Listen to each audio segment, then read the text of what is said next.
পঞ্চম বিষয় হলো ব্যাকআপ বা সিকিউরিটি বিষয় নিয়ে। আপনি যেখান থেকে হোস্টিং নেন না কেন, সেটি আপনি সস্তা নেন বা প্রিমিয়াম নেন, আপনাকে অবশ্যই ব্যাকআপের বিষয়টা খেয়াল রাখতে হবে।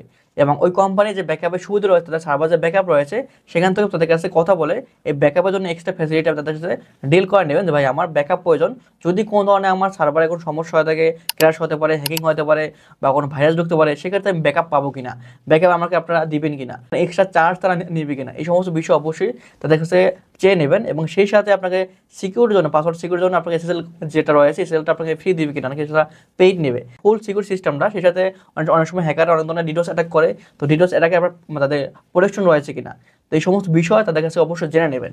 তো আজকে আমরা 5টি বিষয় নিয়ে কথা বললাম। তো আপনি যদি নতুন অবস্থা শুরু করেন, তাহলে অবশ্যই এই 5টি বিষয় আপনি জেনে সতর্ক হয়ে নিয়েছেন। আর যদি আপনি মধ্যমস্থ থাকেন বা শুরু করে ফেলেছেন সেকেন্ড বা থার্ড, তখন কিন্তু বুঝতে পারবেন যে আপনার হোস্টিংটা আপনাকে অবশ্যই চেঞ্জ করতে হবে। কারণ শুরু ধরুন এক ধরনের হোস্টিং শুরু করার পরে কিন্তু আপনার আরেক ধরনের হোস্টিং আপনাকে যেতে হবে।